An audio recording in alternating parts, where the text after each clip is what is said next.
تو جو سب سے بڑی دلیل ہے نا خدا کے وجود کی, اسی کو انکار کرتے جا رہے ہیں. کوئی کھلا رہا ہے, مان نہیں رہے کہ ہمیں کوئی کھلا رہا ہے. اس سے بڑی کوئی ناشکری ہوتی ہے؟ دیکھو ناشکری کا ایک درجہ یہ ہے, کسی نے آپ پر احسان کیا تو وقت پر آپ اس احسان کا بدلہ نہیں دے رہے, اس احسان کے تقاضے پورے نہیں کر رہے, اس پہ بھی اگلے کو غصہ آتا ہے. لیکن وقت پر آپ بھول ہی گئے کہ اس نے احسان کیا ہے, تو بھی انسان کو غصہ آتا ہے, یار یہ تو احسان کرنے والے کو بھلا دیا. تیسرا اس سے اوپر کا درجہ ہے انکار کر دیں کہ اس نے نہیں کیا. یہ کہ نا بھول گئے, آپ کو پتہ نہیں کس نے کیا ہے, کہ آپ کہیں اس نے نہیں کیا, یہ آٹومیٹیکلی ہوا ہے. پھر احسان کرنے والے کو جتنا غصہ آئے گا, پھر اس کا غضب, اگر اس میں غیرت ہوگی تو دیکھنے والا غضب ہوگا. تو کافر بنانے والے کا کیا کرتا ہے؟ انکار. اور آج کل پڑھے لکھے لوگوں میں یہ بیماری زیادہ آ گئی ہے, جتنا پڑھ رہے ہیں نا اتنا خدا سے دور ہو رہے ہیں. اس لیے کہ ایجوکیشن جو ہے نا, ایجوکیشن, کچھ نعمتیں انسان کو جب ملتی ہیں تو وہ تکبر میں آ جاتا ہے, اپنی اوقات کیا کر دیتا ہے, بھول جاتا ہے. سائنس اور ٹیکنالوجی, میں نے جاہلوں کو دیکھا ہے ایمان والے ہوتے ہیں اکثر, پڑھے لکھوں میں اکثر 100% نہیں, پڑھے لکھوں میں جو نیک ہوتے ہیں پھر وہ نیک بھی بڑے خاندانی ہوتے ہیں. اکثریت ہماری یونیورسٹیوں میں پڑھے لکھے لوگ ملحد ہو رہے ہیں, اسلام سے دور ہو رہے ہیں. کیوں؟ کبر, تکبر. کہ یار ایجوکیشن ہمیں تو پتہ ہے, یہ مولویوں کو کیا پتا, یہ دینداروں کو کیا پتا, ان نمازیوں کو کیا پتا, ہمارے پاس تو ایجوکیشن ہے. ان مولویوں سے تو پانی کا فارمولہ پوچھ لو, ان کو نہیں پتا. ان سے پوچھو نمک کا کیا فارمولہ ہے, ان کو نہیں پتا. تو پتا تو ہمیں ہے. یہ دماغ. اور پھر جتنی ایجوکیشن زیادہ ہوتی جا رہی ہے اتنا ہی تکبر بڑھتا جا رہا ہے. او بھائی تجھے نمک کے فارمولے کا پتا ہے, پانی کے فارمولے کا پتا ہے, اس کے خدا کے وجود یا عدم وجود سے کیا تعلق ہے, اس سے خدا سے تعلقات پر کیا اثر پڑتا ہے, اس کا اس سے کیا تعلق ہے کہ خدا کی مان کے نہیں چلنا ہم نے. آپ جتنے بھی پڑھے لکھے ہو, باپ پھر بھی باپ رہے گا کہ نہیں رہے گا. دیکھو 2 قسم کی اولادیں ہم نے دیکھی اپنی زندگی میں. ایک وہ ہیں جن کے ابا سیدھے سادے ہوتے ہیں, دیہاتی قسم کے گنوار, ابا نے بڑا احسان کیا, قرضے لے لے کے بچے کو پڑھایا اور بچہ بہت بڑا فنٹر بن گیا. ایسے ہوتا ہے نا. ایسے بچوں میں ہم نے 2 قسم کے بچے دیکھے ہیں, پڑھ لکھ گئے, آداب سیکھ گئے, ابا بیچارہ ویسے ہی دیہاتی ہے. تو پڑھنے لکھنے کے بعد اس قسم کے بچوں کو اپنے ابا پسند, بولو نا, نہیں آ رہے, تو کہتے ہیں پینڈو کے پینڈو ہی ہیں یہ. لیکن ایسے بھی ہم نے دیکھے ہیں جو شارٹ ہے مارکیٹ میں, باپ گنوار ہے, دیہاتی ہے, بچے نے پڑھا بھی اپنے خرچے پہ, کما کے, ابا نے نہیں پڑھایا, بہت آگے نکل گیا, لیکن باپ کے سامنے کیا ہے, جھکا رہتا ہے. کیوں؟ اس کے ذہن میں یہ, میں جتنا بھی پڑھ جاؤں میں باپ تو نہیں بن سکتا نا, اپنے ابا کا باپ تو نہیں بنوں گا, باپ تو اللہ نے اسی کو بنایا نا. مجھے اگر سڑک پہ پھینک آتا میں تو آج یہ نہیں بنتا. اس نے مجھے گھر میں رکھا, میری ماں کی کفالت کی, چاہے میں نے خود کما کے کھایا ہو, لیکن شیلٹر کس نے دیا تھا مجھے, اس باپ نے دیا تھا. اب وہ اپنے ابا سے پوچھتا ہے, ابا آپ کو پانی کا فارمولہ آتا ہے؟ ابا کہتے ہیں پتہ نہیں بیٹا یہ فارمولے کیا ہوتے ہیں. ابا جاہل پینڈو, میں نہیں مانتا ایسے ابا کو, سائنس ہے سب کچھ, ٹیکنالوجی ہے سب کچھ. ابا کیا کہہ رہے ہیں, یہ تو مولویوں نے فضول چیزیں بنائی ہوئی ہیں. ابا اف, ابا کے سامنے اف بھی نہ کرو. ابے جاہل کا جاہل ابا, اس کو تو اپنا پانی کا فارمولہ پتا نہ, اس نمک کی اس کو وہ آتی ہے, اسپیلنگ آتی ہے, ٹھیک ہے, کچھ بھی پھینکتے رہتے ہیں نا. اور جو مولوی مجھے ترغیب دے رہا ہے کہ اس باپ کے سامنے اف بھی نہیں کرنا, اس مولوی نے تو اسکول کی ایک جماعت بھی نہیں پڑھی, اس کو سائنس کا پتہ ہی نہیں ہے. یہ عقل مندی کی بات ہوگی, یہ دلیل.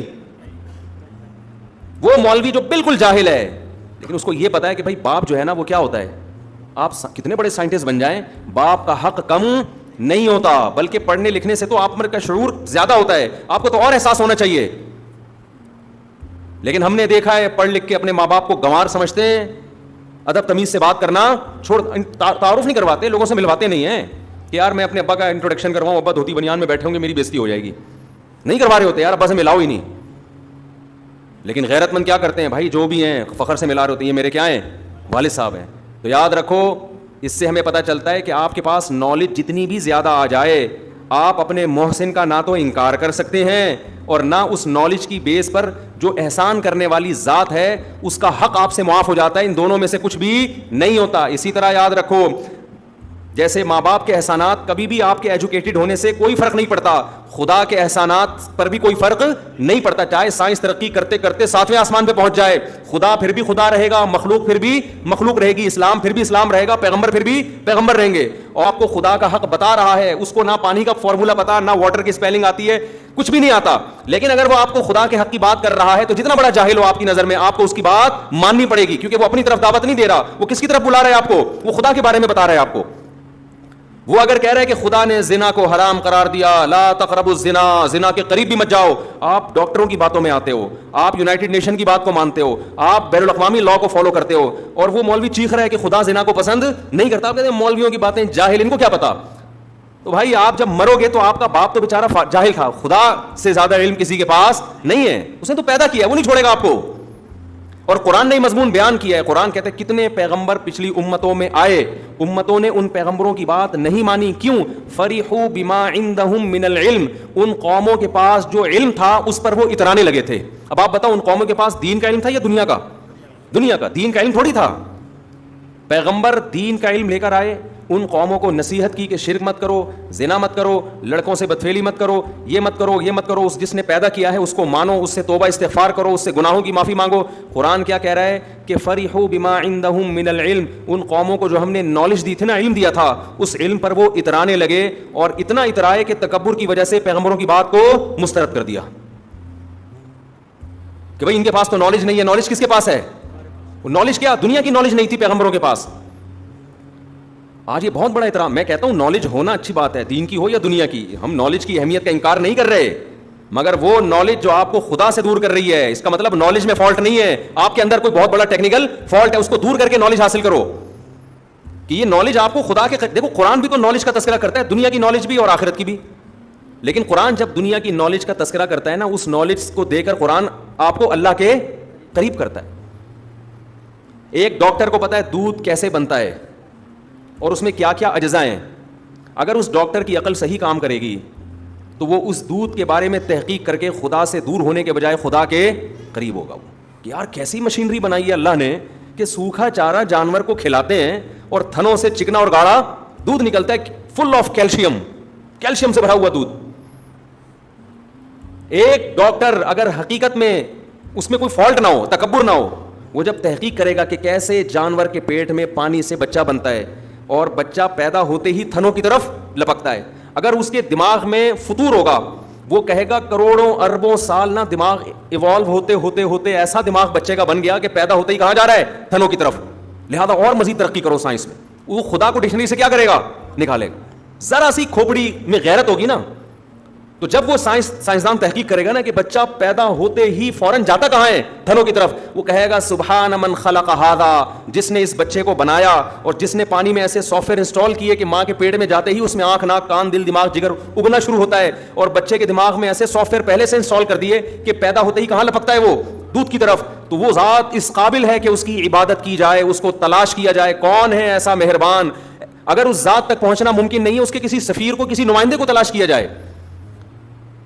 تو اگر آپ نالج چاہے وہ دین کی ہو یا دنیا کی نالج حاصل کرتے ہو تکبر کو سائڈ پہ رکھ کے, تو یہ نالج آپ کو اللہ کے قریب کر دے گی. اور اگر آپ کے پاس نالج ہے چاہے دین کی ہو یا دنیا کی, آپ میں کبر ہے, تکبر ہے, دین کی نالج بھی آپ کو اللہ سے دور کر دیتی ہے.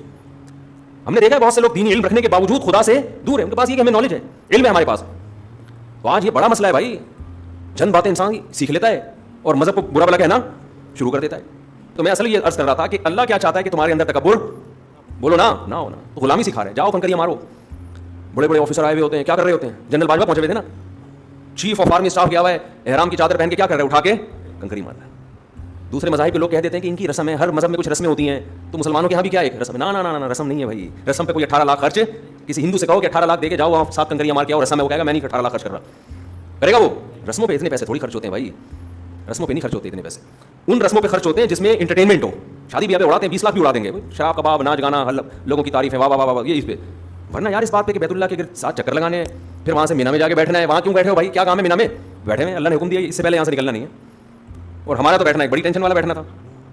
ہم مینا میں جا کے بیٹھے, دوبارہ سنا تو بہت تپا ہوں, اس لیے ہمیں تو حج پہ اللہ نے قبول کیا تو 10 گنا زیادہ ثواب ملے گا. مینا میں ہم بیٹھے ہیں, دروازہ کھلا, مفتی صاحب ہیں, لوگوں کو پتہ چل گیا نا, دروازہ بند کر دیا.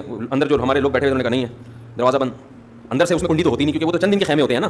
پھر دروازہ کھلا, مفتی صاحب ہیں, نہیں ہے جی دروازہ بند. تیسرا بندہ آیا, مفتی صاحب ہیں. اب جو اندر لوگ تھے وہ تپنا شروع ہو گئے.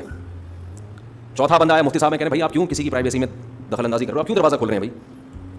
میں دکا ہوا چھپا ہوا گھسا ہوا ہوں پیچھے. اب یہ ڈانٹنا شروع ان لوگوں نے. پھر 5واں آیا, مفتی صاحب ہیں, بھائی آپ کیوں کمرے میں آپ بغیر اجازت کے دروازہ کھول کے پوچھ رہے ہیں؟ یہ ہمارا کمرہ ہے, ہم یہاں بیٹھے ہیں. اچھا انکل سوری, معذرت چاہتا ہوں. 6واں آیا, مفتی صاحب ہیں. 7واں اندر گھس گیا, 2 بندے اندر بستر پھلانگتے ہوئے, مفتی صاحب ہیں. اب یہاں لڑائی شروع, گیٹ آؤٹ, نکل جاؤ یہاں سے, آپ کسی کے کمرے میں کیوں بغیر اجازت گھس رہے ہو؟ Uncle sorry. پھر وہ گئے, پھر اگلا آیا, مفتی صاحب ہیں. میں نے کہا ان سے کہا مفتی صاحب کا انتقال ہو گیا ہے. حقیقت میں نہیں بول, بولو مرحوم ہو گیا. میں نے کہا اس کے بغیر نہیں ہوگا. ان کا کیا کہہ رہے ہیں انتقال ہو گیا. میں نے کہا انتقال کا مطلب شفٹ, یہ تھوڑی کہ دنیا سے چلے گئے. تو پھر میں کمرے سے نکل کے کہیں اور چلا گیا. لوگ آٹو پہ آئے ہوئے تھے نا, اطلاع تو مل گئی تھی کمرہ نمبر 107 میں. پھر آ رہے ہیں مفتی صاحب ہیں, پھر اگلا آ رہا ہے مفتی صاحب ہیں. اچھا شروع میں تو وہ گروپ کے ساتھ ہی مجھ سے بڑے خوش تھے کہ ہم بڑے خوش قسمت ہیں آپ ہمارے ساتھ ہیں. اس کے بعد ان کے جذبات تھے نا, مجھے لگ رہا تھا کہ خدا کے لیے آپ, اب تو ان کو یہ تھا کہ جائیں گے بھی تو یہ سلسلہ چلتا رہے گا. خبر پھیل گئی تھی. تو میں نے لوگوں سے پوچھتا ہوں بھائی امریکہ میں, کینیڈا میں, یو کے میں مشہور لوگوں کے ساتھ لوگ کیا کرتے ہیں؟ تو لوگ کہتے ہیں وہاں کوئی بھی مشہور کہیں بھی بیٹھا ہوا ہو تو کوئی بھی اس کو تنگ نہیں کرتا, وہاں یہ رواج ہے.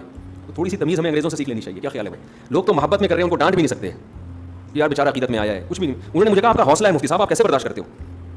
میں نے کہا مجبوراً برداشت کرنا پڑتا ہے, محبت میں آ رہا ہے بیچارہ, عقیدت میں آ رہا ہے, میں کیسے ڈانٹ دوں اس کو یار؟ وہ کیا دماغ لے کے جائے گا؟ یہی ہے کہ اس کبھی ادھر سے نکل کے منہ پہ, احرام میں تو منہ پہ چادر بھی نہیں ڈال سکتے نا. میں نے کہا اگر میں احرام میں نہ ہوتا برقع پہن کے گھومتا میں پھر یہاں احرام میں مجبوری ہے, منہ نہیں چھپا سکتے آپ احرام میں. تو خیر کہاں, یہ تو درمیان میں بات آ گئی. تو اب بتاؤ یہ رسم ہے بھائی, یہ رسم پوری کرنے جا رہے ہیں. اتنی مہنگی رسم کوئی بھی نہیں افورڈ کر پاتا. لوگ کہتے ہیں جاؤ ہم کیوں کریں, اور ایک دفعہ کر لیا اگلے سال کیوں کرے گا دوبارہ. اور اتنے قابل لوگ, ایجوکیٹڈ لوگ ایسی رسموں میں اتنا پیسہ خرچ کر سکتے ہیں. اتنے بڑے بڑے آفیسر جا رہے ہیں, سیاستدان جا رہے ہیں, ملکوں کے صدر آ رہے ہیں, رائل فیملی کے شہزادے آ رہے ہیں, سارے ایک ہی لباس. ہمارے استاد تو 25 سال سے حج کر رہے ہیں ہر سال, اللہ اور توفیق دے ان کو, بیت اللہ سے کوئی عشق ہے. کہتے ہیں میں نے یہاں حج کرتے ہوئے سعودی عرب کے بادشاہ کو بھی دیکھا ہے, عراق کے صدام حسین کو بھی دیکھا ہے, وہ بھی 2 لنگیوں میں آیا تھا. صدام حسین کیا تھا, ایک نیچے چادر اور ایک لنگی.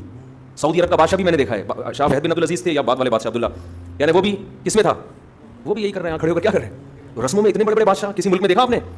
عراق کا بادشاہ بھی آ رہا ہے, کویت کا بادشاہ بھی آ رہا ہے, لیبیا کا صدر بھی آ رہا ہے, مصر کا صدر بھی آ رہا ہے, پاکستان کا وزیر اعظم صدر بھی جا رہا ہے, چیف آف آرمی بھی جا رہا ہے, پیغمبر بھی جا رہے ہیں, صحابہ بھی جا رہے ہیں, تابعین بھی جا رہے ہیں, ابو حنیفہ بھی گئے, امام حضرت حسین بھی گئے, حضرت حسن بھی گئے, امام بخاری بھی گئے, امام مسلم بھی گئے. کہاں کہاں سے, اب تو آسان ہو گیا.